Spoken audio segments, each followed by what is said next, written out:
Rabbi David m'a donné un livre, un Sidour, Kavanat Halev.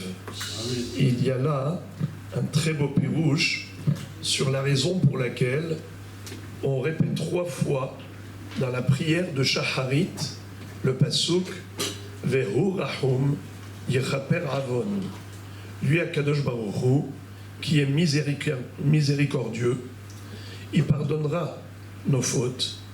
Velo Yashhit, et il ne va pas, Hazve Shalom, nous anéantir, nous détruire. Vehirba Lehachiv Apo. Au contraire, il retient beaucoup sa colère. Velo Ya'ir Kol Hamato, et il ne va pas éveiller tout son courroux, si on traduit littéralement. Mais ce pasuk est répété 3 fois dans Shacharit. Une fois dans Hodul Hashem Kiru Bishmo, avant Baruch She'amar. Une deuxième fois dans les psuké des Imra, après Baruch She'amar, dans Yehi Chevod Hashem Le'olam.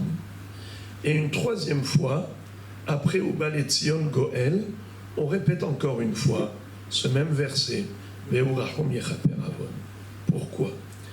Dans ce verset, il y a combien de mots? Il y a 13 mots qui correspondent aux 13 attributs de miséricorde. Akadosh Baruch Hu se comporte avec pitié envers nous. Sans la pitié d'Hachem, sans sa miséricorde, sa clémence, on n'aurait pas pu tenir. Et il y a en effet 13 midot shel rachamim, Hachem, Hachem, El Rahum Vechanun, ainsi de suite. Mais également, quand on multiplie par 3, ça fait 39. 39, ça rappelle quoi? Ça évoque la notion de malkout. Vous savez qu'une personne qui a fauté, quand elle transgresse un interdit, à l'époque du Sanhedrin, il y avait une notion de malkout, la flagellation. On infligeait au fauteur qui avait sciemment transgressé l'interdit et qui avait été averti préalablement, on lui donnait 39 coups. Eh bien, par rapport à ces 39 coups que mérite le fauteur, on demande pardon à Kadosh Baruch Hu. Vehu Rahum Yechaper Avon. Que lui, Hachem, dans sa miséricorde, qui nous pardonne nos fautes et qui nous débarrasse et qui nous décharge de toute sanction, qui ne laisse pas sa colère s'enflammer contre nous, Hazve Shalom, qui nous débarrasse de tout malheur, de toute douleur, de toute souffrance. Alors maintenant, regardez comment c'est beau. Vehu Rahum Yechaper Avon, Velo Yashhit, Vehirba Lehachiv Apo, Velo Ya'ir Kol Hamato. Qu'est-ce que c'est que Apo et Hamato? A priori, ce sont 2 synonymes de colère. Colère et colère. Alors pourquoi il y a une colère qui s'appelle Af et il y a une colère qui s'appelle Hema? Hema, ça vient du mot Ham, la chaleur. C'est lorsqu'on a la colère à l'intérieur du cœur. Le cœur est chaud. C'est une colère interne.